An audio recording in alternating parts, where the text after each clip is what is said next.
Bonjour à toutes et tous. Nous sommes très heureux de vous retrouver pour ce nouveau webinaire de Didier Fleu avec les éditions Hatier pour vous parler d'un nouvel ouvrage, un nouveau cahier dans cette belle collection avec vous. Donc, je suis accompagné de plusieurs intervenantes. Je vais tout d'abord présenter nos intervenantes. Nathalie Auger, qui est professeure des universités à l'université Paul Valéry de Montpellier 3, qui est également donc la directrice de toute cette collection. Nous sommes également accompagnés de Sylvia Camara-Tombini, qui est professeure des écoles en UPE2A à Angers. Et puis d'Hélène Ducrot, qui est professeure de FLS Lettres modernes, formatrice au CASNAV de Toulouse au second degré. Donc, il y avait beaucoup d'autrices sur ce projet, donc je vais également les citer. Donc, Sophie Lapayane, qui est professeure des écoles et formatrice au CASNAV de Toulouse, Nawel Lossier-Basfield, qui est professeure des écoles en UPE2A à Montpellier, Claire Pouget-Oulani, qui est professeure des écoles en UPE2A également, Lucille Soudier, professeure des écoles en UPE2A NSA, et Delphine Villomé, professeure de FLS, Lettres modernes, chargée de mission au CASNAV de Montpellier. Donc, ouais, beaucoup d'autrices pour ce projet de cahier avec vous en lecture-écriture. Vous êtes très nombreux à nous avoir rejoints. On est très, très heureux de vous accueillir aussi nombreux puisque vous êtes plus de 1000 à vous être inscrits. On a énormément de professeurs en France. Donc, on voit qu'il y a un fort intérêt pour l'enseignement et pour l'inclusion des élèves allophones, et notamment aussi dans d'autres pays, puisque nous avons aussi des collègues du Maroc, de Roumanie, du Liban, d'Algérie et de bien d'autres pays qui nous ont rejoints, peut-être plus pour utiliser ce cahier dans un cadre de... notamment la collection dans un cadre de discipline non linguistique. Je vais laisser la parole à Nathalie Auger tout d'abord, qui va vous présenter l'ensemble, le concept de cette collection. Et ensuite, nous laisserons la parole à Sylvia et Hélène, qui vous parleront plus particulièrement du cahier avec vous en lecture-écriture. Je suis accompagnée aussi de Jade Davin, qui est responsable marketing aux éditions Didier Fleu, et Isabelle Willeman, qui est responsable éditoriale. Alors, je vais vous partager le PowerPoint.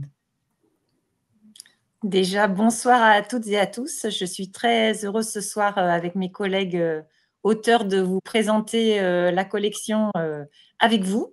Donc, en particulier ce nouveau cahier « Réussir l'inclusion des élèves allophones en lecture et en écriture ». Alors, la collection avec vous, en fait, elle vient d'un besoin qu'on a pu identifier par rapport à la question de l'accueil et de l'accompagnement des élèves allophones. Donc, effectivement, la plupart des collèges peuvent disposer d'une UPE2A, une unité pédagogique pour élèves allophones arrivants, mais aussi d'autres collèges ou d'autres écoles n'ont pas ce type de dispositif. Donc, pour nous, c'est très utile de proposer un cahier qu'on peut utiliser soit en UPE2A, soit en classe ordinaire, mais aussi ce cahier peut faire le lien entre la classe d'UPE2A et la classe ordinaire. Alors, l'idée également, c'était de pouvoir proposer un cahier qui, justement, est utile de la 6e à la 3e, donc pour tous les élèves. Et donc, la principale, le point commun en fait à tous ces cahiers, c'est évidemment de se centrer sur l'élève allophone, mais de proposer soit de travailler sur des disciplines qu'on appelle non linguistiques, c'est-à-dire les mathématiques, les sciences, donc travailler ces disciplines, mais en même temps proposer un soutien en français langue de scolarisation, de proposer également un cahier pour les nouveaux arrivés qui sont au collège afin de mieux se repérer dans leur établissement, de mieux développer les compétences communicationnelles et scolaires qu'on attend d'eux, donc avec le cahier avec vous au collège. Et puis, en préparation, le cahier avec vous en français. Donc là, aujourd'hui, on va se focaliser sur ce cahier, donc avec vous en lecture, écriture. Alors, pour qui ce cahier s'adresse Bien, comme je vous l'ai dit, hein, pour les élèves allophones antérieurement scolarisés, mais pas forcément, puisque ce cahier, spécifiquement pour l'entrée dans la lecture et l'écriture, eh bien, se consacre plus particulièrement au public des élèves qu'on appelle NSA, hein, eh bien, donc les élèves qui sont non scolarisés antérieurement et qui ont des besoins en lecture et en écriture. Notre collection, elle vise vraiment à tisser des liens entre les différentes disciplines, les UPE2A et les classes ordinaires, et à faire le lien aussi, hein, on le verra, avec eh bien, les familles, les proches, et également, pourquoi pas, des associations qui pourraient soutenir les élèves dans le travail scolaire. Alors, cette collection, avec vous, eh bien, elle essaye de pouvoir composer avec cette grande hétérogénéité, hein, qui est ce public allophone, hein, avec des compétences scolaires et un âge très, très variable, hein, selon les arrivées, selon également les compétences en langue des élèves, hein, que ce soit en langue familiale ou bien en français, avec le fait aussi, vous le savez, vous devez le vivre, hein, des arrivées qui sont échelonnées tout au long de l'année, et puis des organisations très variables, je l'ai dit en préambule, hein, dans les dispositifs, dans les établissements, avec la présence ou non d'une UPE2.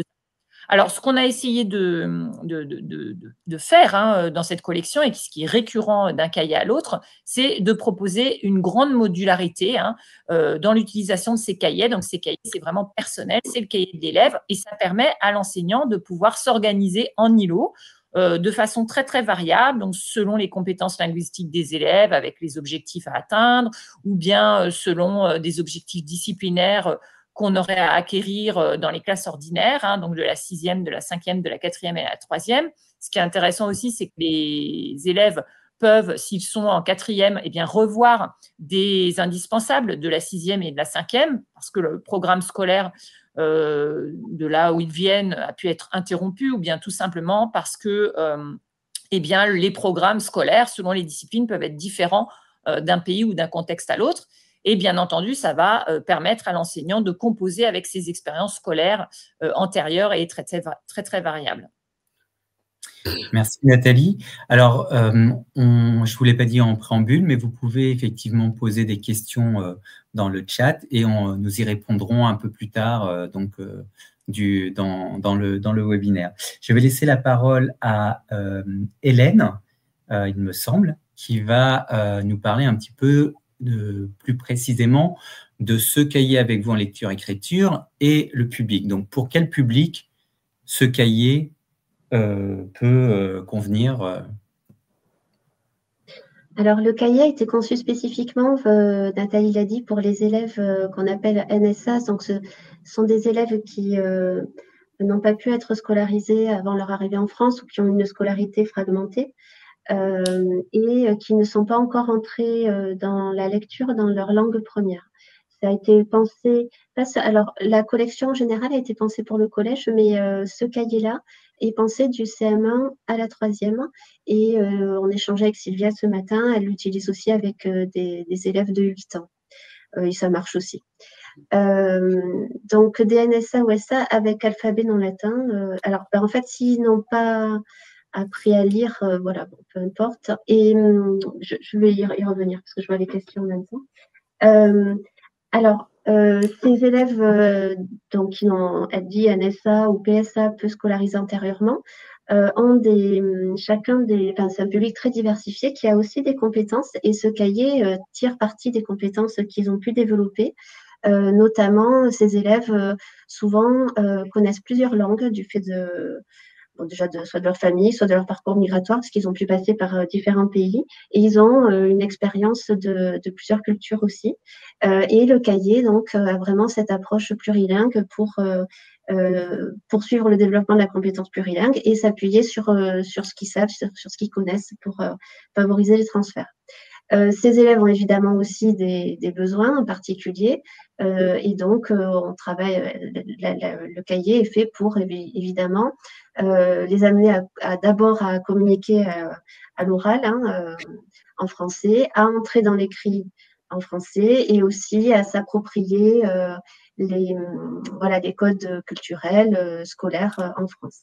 Ce public est donc très hétérogène. On peut s'appuyer sur les critères définis par Jean-Marie Frisa sur les différents profils d'élèves.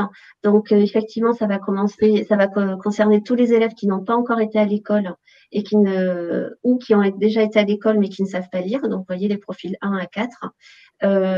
Et aussi, pourquoi pas, les élèves de profil 5 qui ont été à l'école, mais ce cahier peut être utile pour apprendre à communiquer et également à découvrir les relations graphophonemiques. Mais évidemment, ces élèves-là iront beaucoup plus vite que d'autres.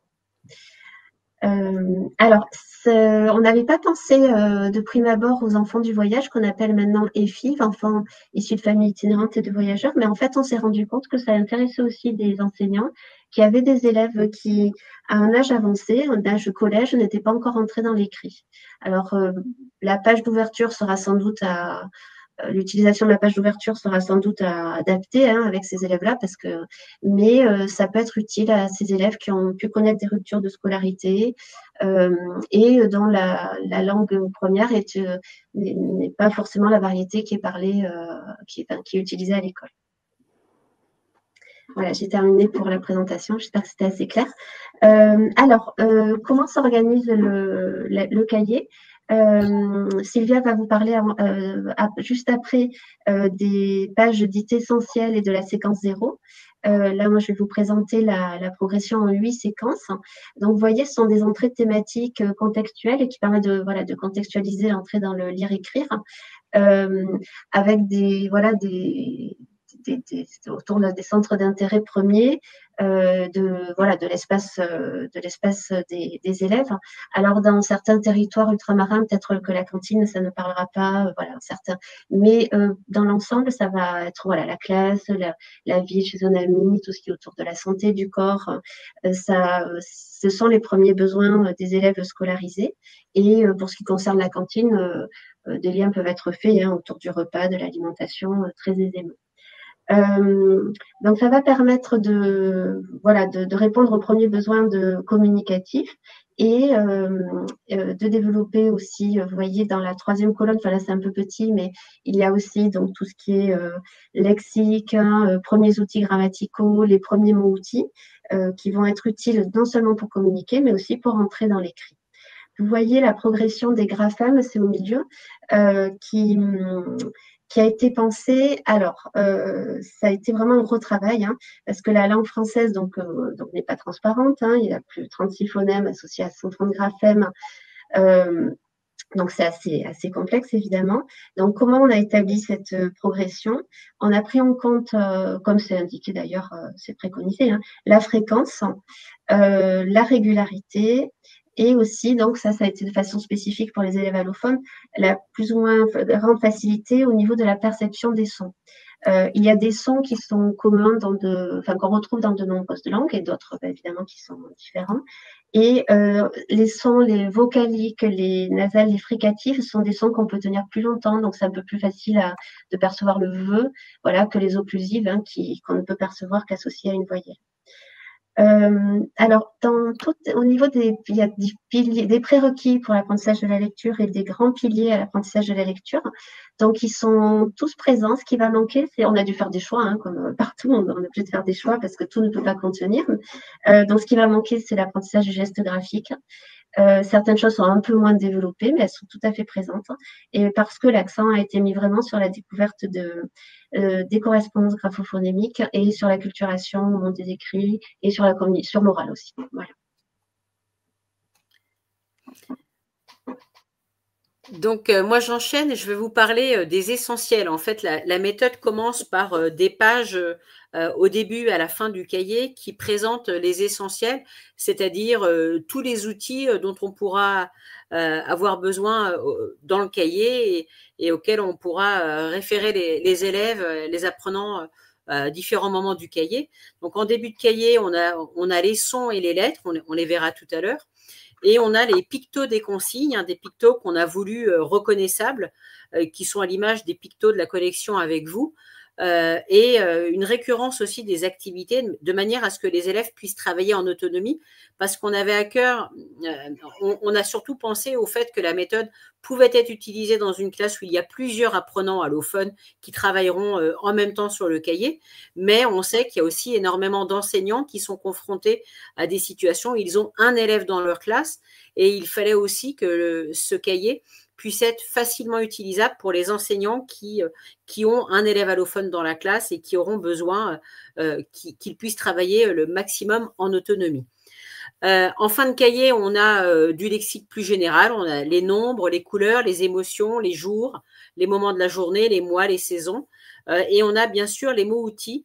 Dans chaque page de son, on a systématiquement des mots-outils et on a tout un travail autour de l'apprentissage de l'orthographe, de la mémorisation de l'orthographe des mots-outils. On peut continuer.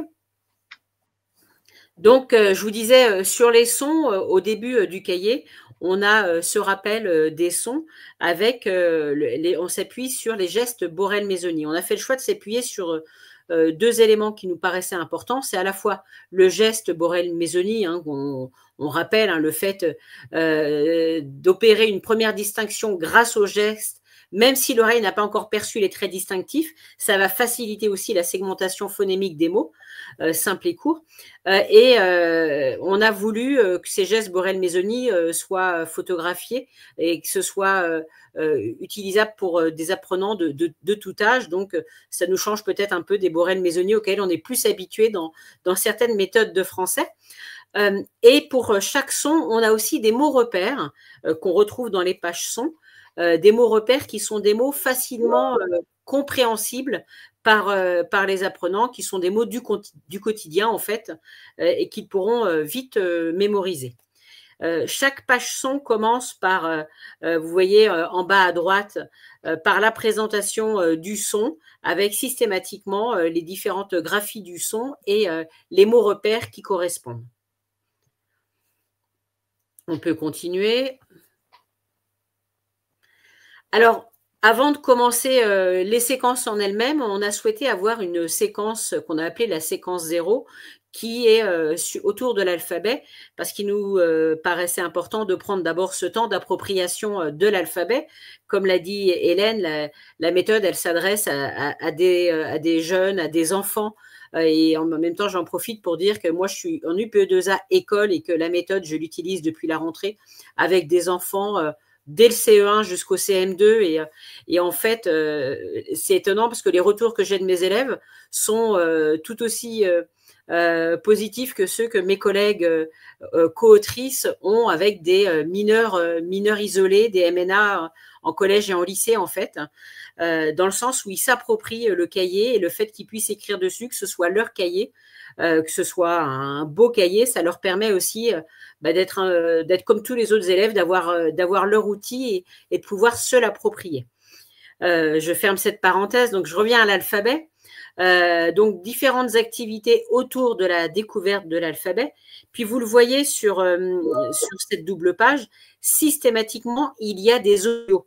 C'est aussi une des spécificités de la méthode, c'est qu'on voulait que les apprenants puissent s'appuyer sur de l'audio pour découvrir les phrases, les textes, ici l'alphabet, et pour pouvoir écouter, répéter, que ce soit en classe ou aussi à la maison, puisqu'ils ont un accès à tous les audios via la plateforme de Didier Fleu.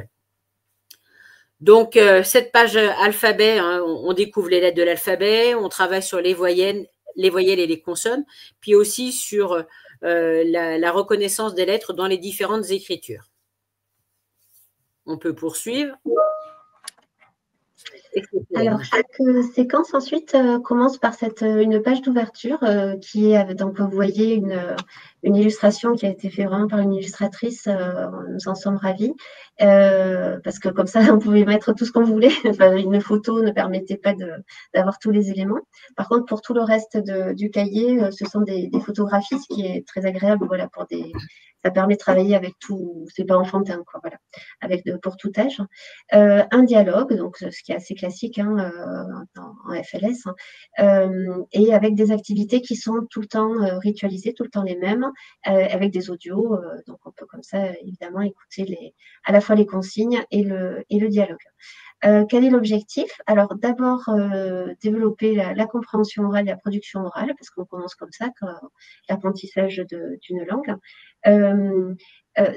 Mais donc, les élèves vont apprendre du vocabulaire, des actes de langage, voilà, donc qui va leur être utile.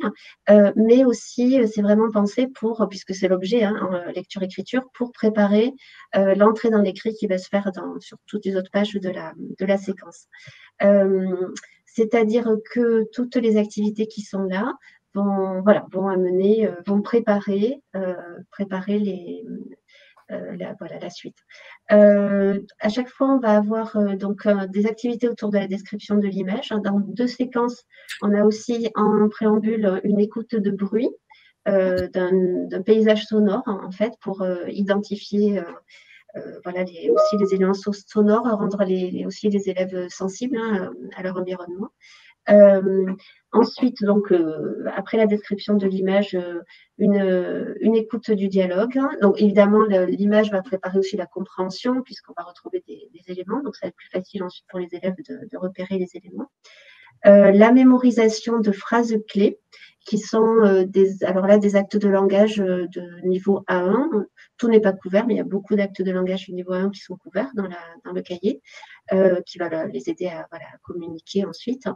Et une activité de repérage, donc ils écoutent des mots qui contiennent évidemment les sons qui sont étudiés ensuite dans la séquence, donc ils doivent repérer, mettre un numéro dans les petits ronds.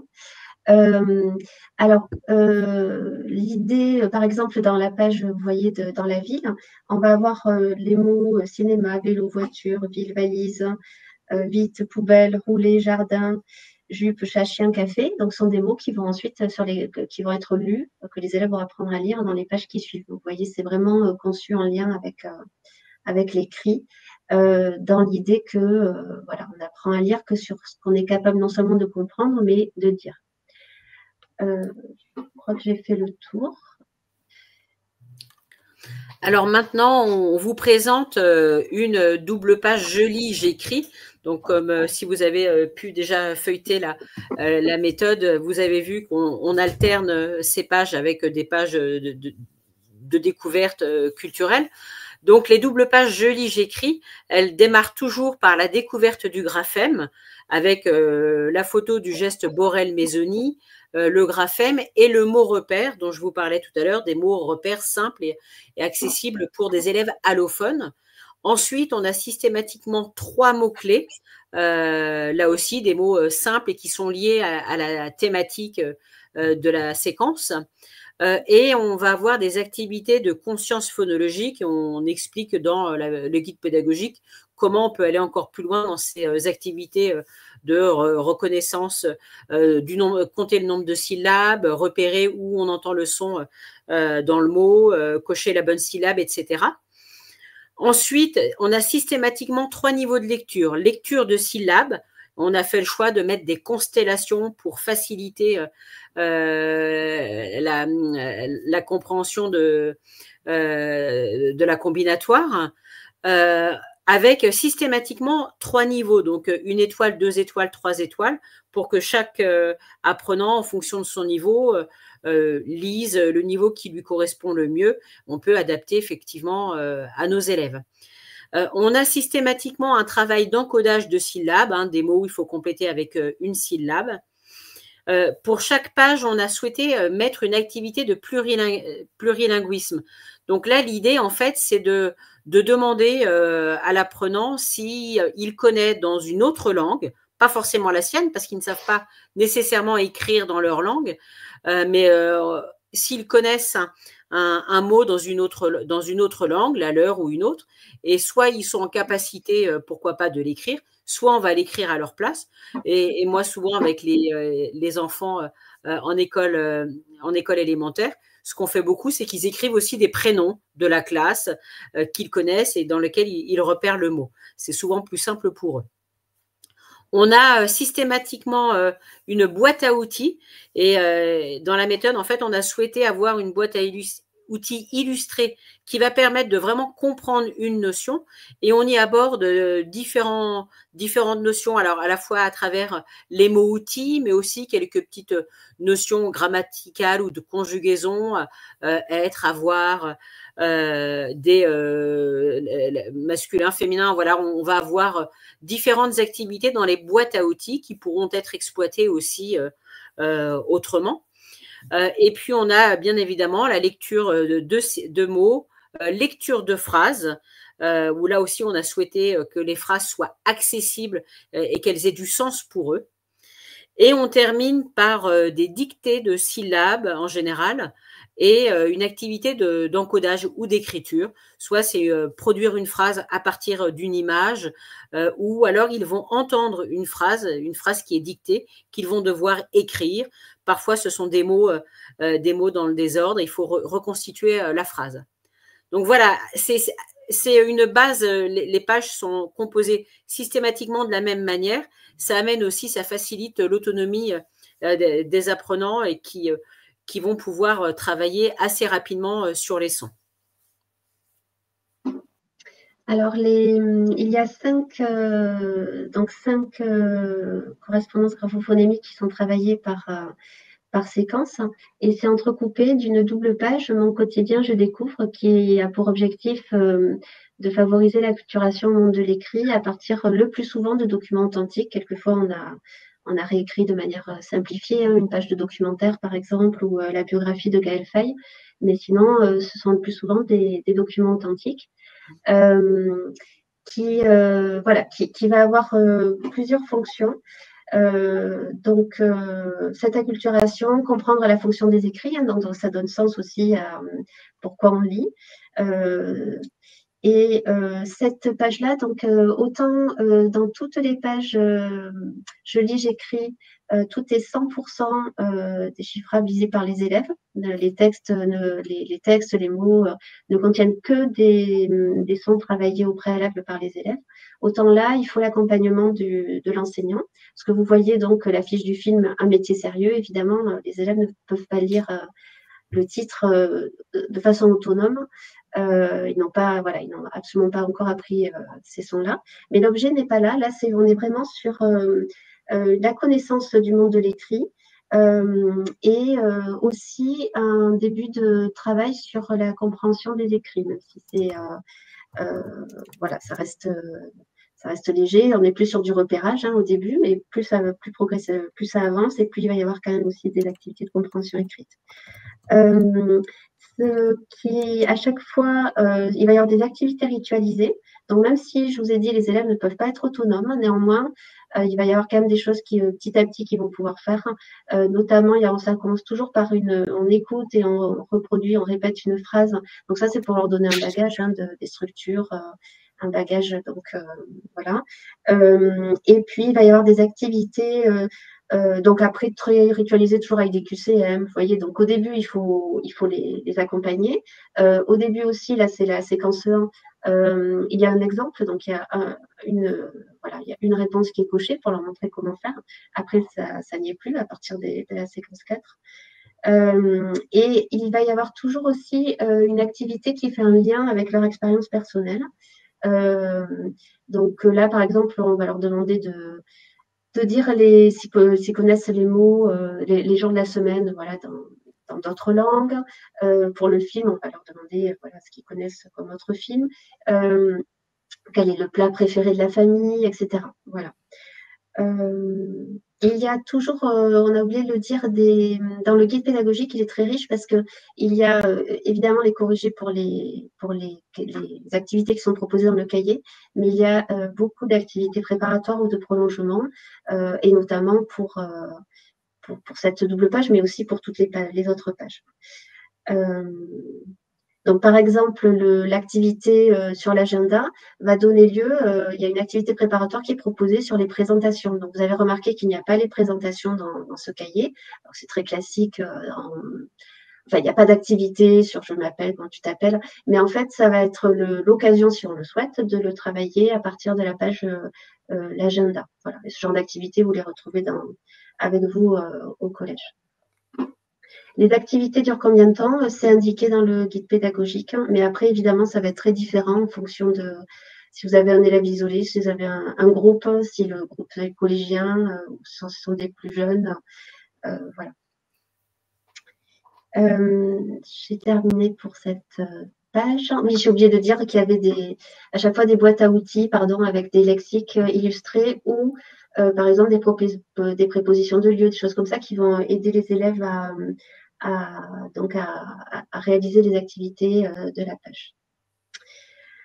Alors, il y a à chaque fois, donc comme dans les autres cahiers de la collection, une page de répertoire plurilingue. Donc, ça a exactement la même fonction que pour le cahier avec vous au collège. Et donc, vous voyez, ça, à chaque fois, il va y avoir voilà, des mots illustrés, des cases vides pour permettre aux élèves de s'approprier et aussi d'ajouter des mots qu'ils ont appris. Ils peuvent donc rajouter aussi la traduction dans les langues qu'ils connaissent, et donc dessiner, symboliser, voilà. Il y a toujours une même activité d'écoute, donc de répétition des mots et des activités complémentaires dans le guide pour favoriser la mémorisation. L'avant-dernière page, c'est assez classique, hein, une page de mes réalisations. Donc, on est ici sur quelque chose qui peut s'apparenter à la tâche finale qui permet de réinvestir les acquisitions de la séquence, ou au moins une partie. Le plus souvent, ça se situe dans une approche communicative, une perspective actionnelle. Donc, ça va être, par exemple, là, rendez-vous au parc, hein, donc communiquer pour se donner rendez-vous. Dans la page Mon reportage, vous voyez, donc là on est dans une perspective actionnelle, on va enquêter sur les métiers du collège. Donc il y a d'abord une écoute, donc une présentation d'un infirmier qui présente son métier, puis ensuite les élèves sont amenés à enquêter au sein de l'établissement, du collège ou de l'école d'ailleurs. Et il peut y avoir aussi des activités plus libres et dans une approche plus créative. Voilà, mais de toute façon, ça a pour but de se projeter en tant que lecteur-scripteur et de réinvestir les acquis. Et on termine en fait la séquence après le réinvestissement dont vient de parler Hélène. On a souhaité terminer sur une note plus ludique toutes les séquences avec une page qu'on a intitulée « Je joue avec les mots ». L'idée, c'est là aussi de se réapproprier ce qu'on a appris dans la séquence, à la fois en termes de lexique, en termes de phonologie, les mots-outils. Et il y a tout un tas d'activités différentes qui vont être proposées, des énigmes autour des lettres, des mots fléchés, des mots cachés. Voilà, à chaque fois, il y a vraiment cet aspect ludique. Et on a fait le choix aussi de mettre de la fluence dans la lecture des mots-outils. Donc, c'est les petits tableaux que vous voyez où on encourage les apprenants à s'entraîner à lire de plus en plus vite les mots-outils qui sont en fait l'ensemble des mots-outils de la séquence, mais aussi des séquences précédentes. Donc, au fur et à mesure, on rajoute les nouveaux mots-outils appris et on pourra bien évidemment s'approprier aussi ces mots-outils, les utiliser dans des phrases différentes. Et on a souhaité mettre à la fin de cette page « Je joue avec les mots » une auto-évaluation des connaissances et des compétences apprises. L'idée, là, c'est de travailler avec l'élève pour voir ce qu'il a bien compris, ce qu'il a retenu de cette séquence. Donc, alors, si vous avez, je peux vous en lire quelques-unes, mais ça va être « Je comprends et je nomme des parties du corps ». On a mis 3 emojis pour qu'ils puissent se positionner. Je sais lire des syllabes avec, et on va lister tous les sons de la séquence. Donc, l'idée, c'est bien évidemment qu'ils aient un emoji qui sourit partout, hein, si on a bien fait notre travail. Mais en tout cas, l'idée, c'est vraiment de les impliquer dans cette auto-évaluation et de leur montrer, là, on a fini la séquence, on va en aborder une autre, mais voilà ce qu'on a appris pendant cette séquence. Et pour terminer, il y a eu beaucoup de questions dans le chat concernant la manière dont on pouvait s'approprier le cahier. Donc, j'insiste, le fait que ce soit un cahier, c'est un choix qui nous apparaît vraiment important parce que le fait de pouvoir écrire dessus fait que c'est vraiment leur cahier. Ils ont leur cahier avec vous et ils peuvent l'emmener à la maison pour relire à la maison et c'est vraiment un outil qu'ils vont s'approprier. Ensuite, vous avez l'application didierfleu.app que vous pouvez mettre sur les téléphones. Enfin, vous allez sur Internet, vous tapez Didier Fleu App et vous l'avez. Et vous pouvez encourager les parents, quand ce sont des enfants ou les collégiens, lycéens eux-mêmes, à l'utiliser. Et en fait, avec l'application, c'est quand même très simple. Vous allez en fait scanner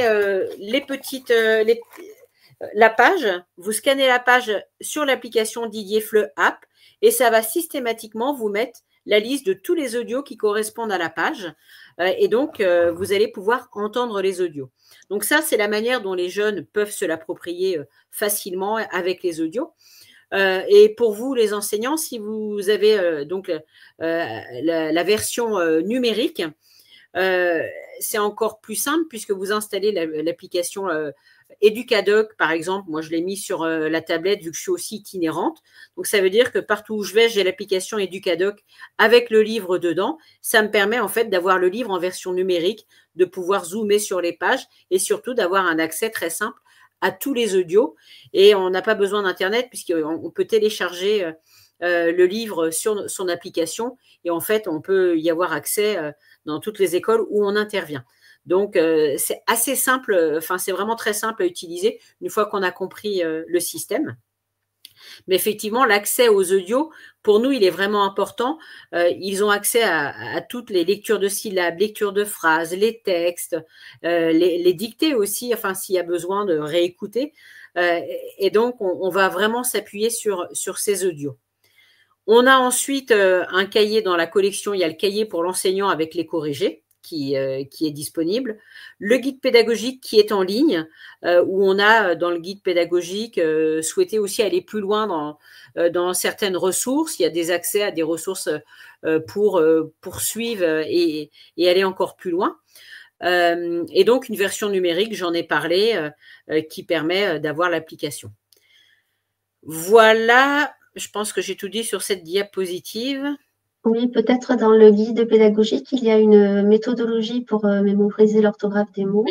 Et il y a une planche à découper pour en fait construire des mots avec des lettres mobiles. Enfin, l'idée, c'est des lettres mobiles. Voilà. Donc ça, c'est en plus. Et les gestes Borel-Métoni sont en plus grand également dans le guide pédagogique pour mieux se les approprier. Voilà.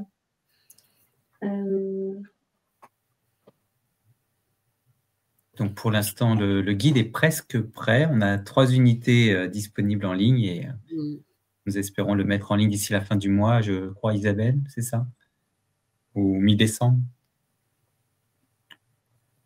Je ne sais plus si Isabelle est là. Est-ce que nous pouvons prendre vos questions? Merci beaucoup à Sylvia, Hélène et Nathalie pour cette présentation de la collection et de ce cahier en particulier. Je vous propose de prendre vos questions. Alors, je vais partir d'ici.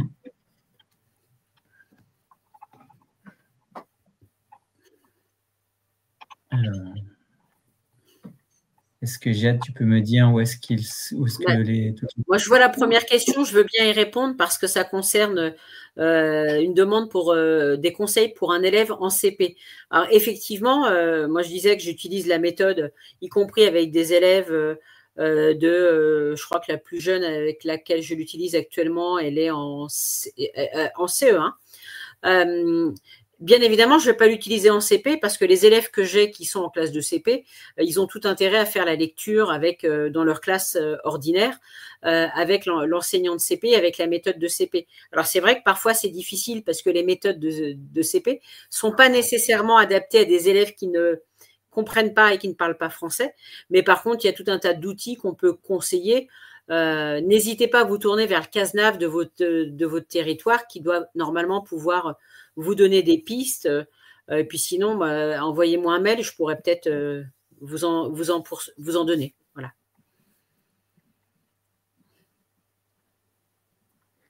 Je vois une question aussi sur le fait que certains collègues en classe dite ordinaire n'adhèrent pas à l'utilisation des gestes Borel-Mézoni, peut-être aussi parce qu'ils ne connaissent pas l'approche. Et est-ce qu'il y a des études pour justifier ces choix et surtout peut-être pour les convaincre? Alors ça, je voudrais dire que vraiment, c'est un marronnier en quelque sorte des mémoires pour les enseignants qui sont en formation ou qui ont utilisé cette approche.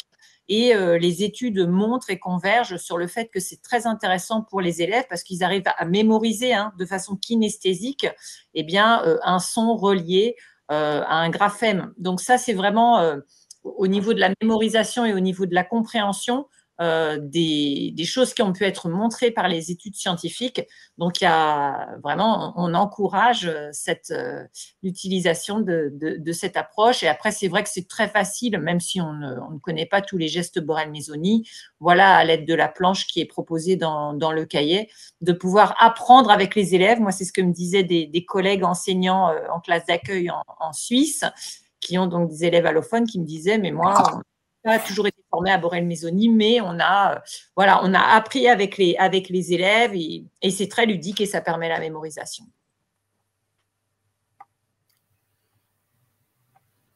Oui, moi je l'ai pratiqué avec des collégiens, donc c'est même des grands, ça les gêne pas du tout. Et en fait, c'est comment dire, c'est une béquille, c'est-à-dire que quand ils n'en ont plus besoin, voilà, on s'en sert plus. Donc c'est pas une fin en soi, c'est juste une aide pour voilà, parce que comme ils n'entendent pas le son, comment voilà. Donc c'est vraiment une aide, voilà, tant qu'ils en ont besoin.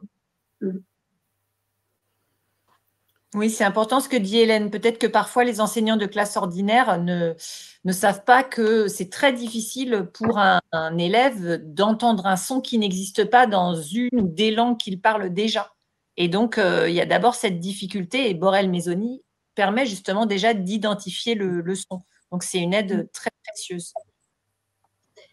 Voilà, et là, on a commencé par des sons qui sont souvent perçus, le A, le I, le OU, mais après, il y a des sons qui, en fonction des langues, qui n'existent pas. Donc, voilà, donc c'est vraiment, vous pouvez dire ça, c'est vraiment, ça permet d'identifier le son quand on ne l'entend pas encore. Je vois une question, est-ce que ce cahier peut être adapté aux élèves qui apprennent le français comme langue étrangère, mais qui ont comme L1 une langue orale et pratique à l'oral? Donc oui, c'est pensé pour ces élèves-là qui entrent dans l'écrit pour la première fois en français. Alors évidemment, peut-être que voilà, avec certains élèves, ça va prendre un peu plus de temps, notamment tout le travail oral. Il ne faut pas hésiter à prendre ce temps-là à l'oral, de faire de la manipulation, de la conscience phonologique, de compter les syllabes, d'identifier. Voilà, mais c'est fait pour ces élèves-là, oui. Et je vois aussi une question sur la production des phrases à partir d'une image. Est-ce qu'il s'agit d'une dictée à l'adulte? En fait, il y a différents types d'activités en production écrite.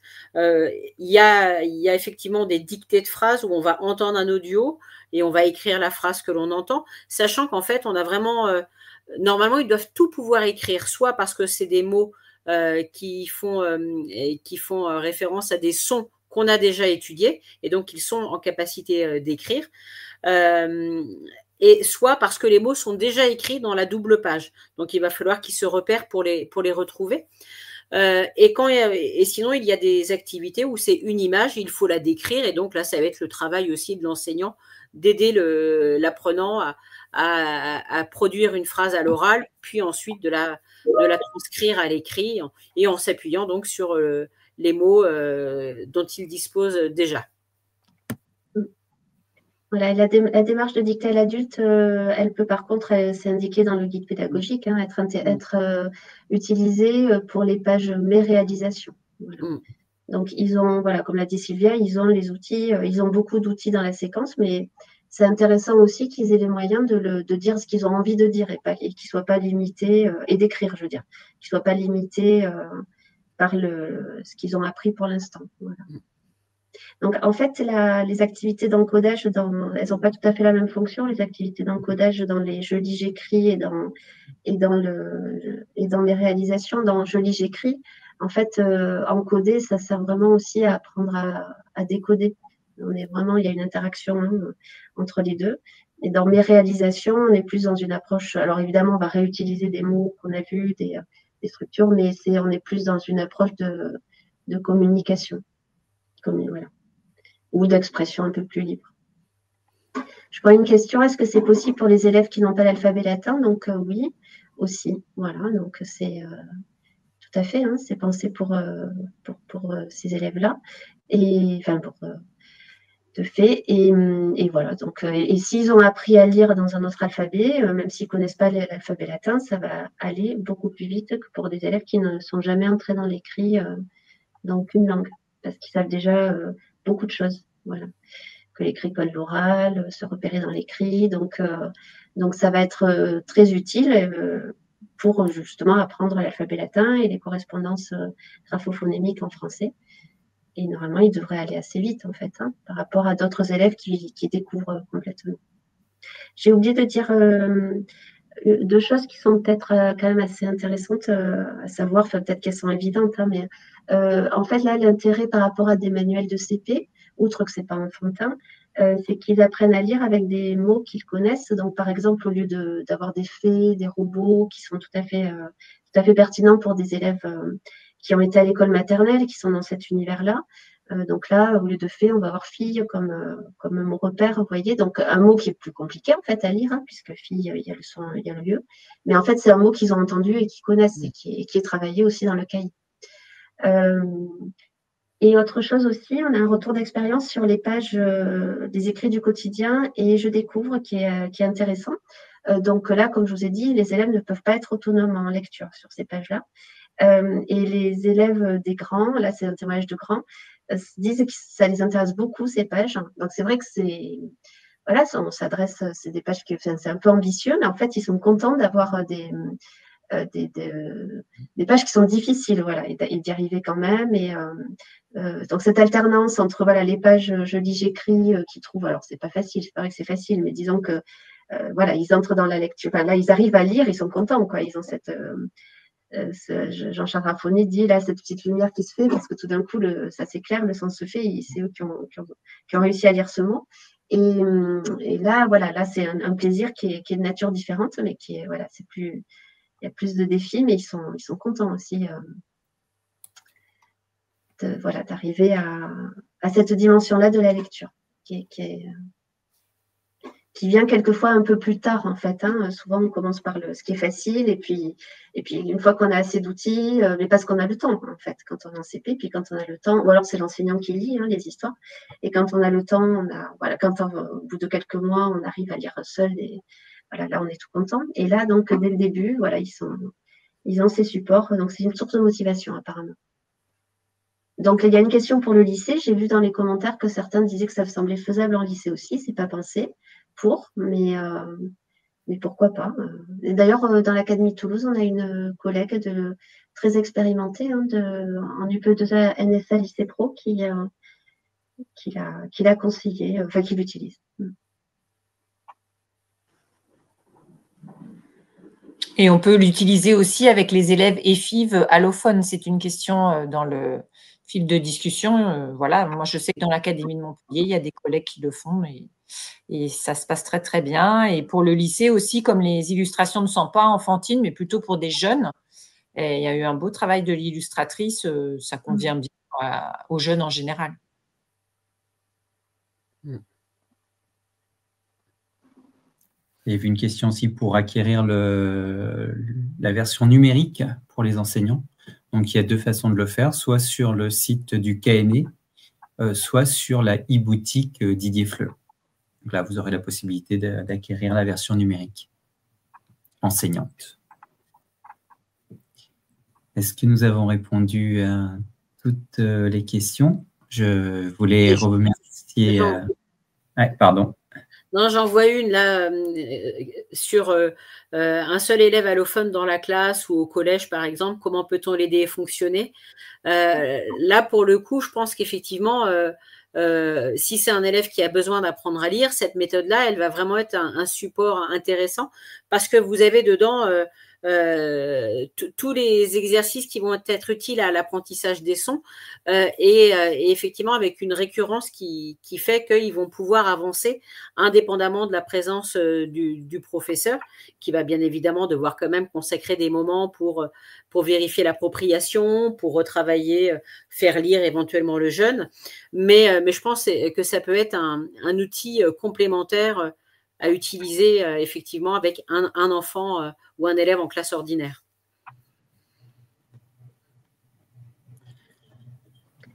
J'ai vu une question sur le travail sur le lexique et les actes du langage, Donc oui, il y a un travail dans la page d'ouverture, mais pour le lexique, il y en a un peu tout le temps en fait,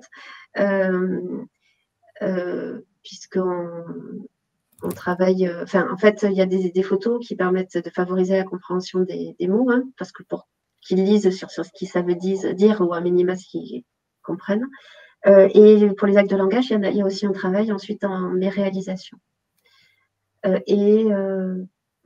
Parfois, ça dépend des activités. Dans les pages Je découvre. Donc, par exemple, la page, dans la séquence sur la bibliothèque, en fait, il y a un travail sur la description. Voilà, la description physique. Et donc, on va avoir à décrire les personnages sur la couverture. Voilà, donc il y a certains moments, ça peut aussi être travaillé dans ces pages-là. La situation dans l'espace aussi, donc pour situer les objets, ça s'est travaillé aussi à la fois dans la page d'ouverture, mes réalisations, mais aussi dans la page Je découvre dans la chambre.